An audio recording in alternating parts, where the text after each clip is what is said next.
అమరావతి రాజధానిలో ఐటీ హబ్బులుగా తీర్చిదిద్దాలి అనే లక్ష్యంతో ఈరోజు ప్రభుత్వం ముందుకెళ్తుంది. దానివల్లనే కంపెనీలకి కొంత బెనిఫిట్ ఇచ్చి మోటివేట్ చేసి పరిశ్రమలు పెట్టిస్తున్నారు చంద్రబాబు గారు. దానివల్ల భవిష్యత్తులో లక్షలాది మందికి ఉద్యోగ అవకాశాలు వస్తున్నాయి. అట్లాగే ఉరుసు కంపెనీకి కూడా 99 పైసలకే కేటాయించాలని అసత్య ఆరోపణలు చేస్తా ఉన్నాడు జగన్మోహన్ రెడ్డి. అసత్య ఆరోపణలకి patent care of address Jagan. అందుకోసమే ఈ అసత్య ప్రచారాలు ఎందుకు చేస్తున్నారు? ఉరుసు కంపెనీకి 50 లక్షలు ఎకరం 50 లక్షల చొప్పున 56 ఎకరాలు ఇచ్చాం. అట్లాగే ఎకరం ₹1 కోటి చొప్పున 3.5 ఎకరాలు ఇచ్చాం. ఇవన్నీ వాస్తవాలు తెలుసుకోకుండా దుష్ప్రచారాలు చేయడం మంచి సాంప్రదాయం కాదు.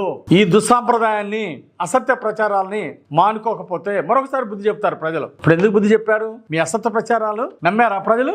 కుక్కగాడు చెప్పు దెబ్బ అది జరిగింది గత ప్రభుత్వానికి. ఇప్పటికైనా పద్ధతి మార్చుకుంటే బాగుంటుంది. అసత్య ప్రచారాలు మానుకోవాలా. ఈరోజు టీసీఎస్ కంపెనీ 12,000 మందికి ఉద్యోగాలు, 1,370 కోట్లు పెట్టుబడులు పెడుతుంది. అందుకు వాళ్ళకి తక్కువ ధరకి భూమి కేటాయించాం, టైం బాండ్ ఇచ్చాం, ఈ పీరియడ్ లోపు పూర్తి చేయాలని కూడా టార్గెట్ ఇచ్చాం. ఇంతమందికి ఎంప్లాయ్మెంట్ ఇవ్వాలని కూడా టార్గెట్ ఇచ్చింది ప్రభుత్వం. మా ప్రభుత్వం ఎవరైతే ఉపాధి ఇస్తారో, తక్కువ టైంలో ఎంప్లాయ్మెంట్ ఇస్తారో, వేలాది మందికి ఉపాధి ఇచ్చే వాళ్ళని కంపెనీలను మేము ప్రోత్సహిస్తాం. లూలు కంపెనీ ఆ రోజు మీ టైంలో ఎందుకు పారిపోయారు? ఇప్పుడు అదే లూలు కంపెనీ ముందుకు వచ్చి ఈ రోజు వేలాది మందికి ఎంప్లాయ్మెంట్ ఇవ్వడానికి ఎందుకు ముందుకు వచ్చింది? మీ దోపిడీ పాలన తట్టుకోలేక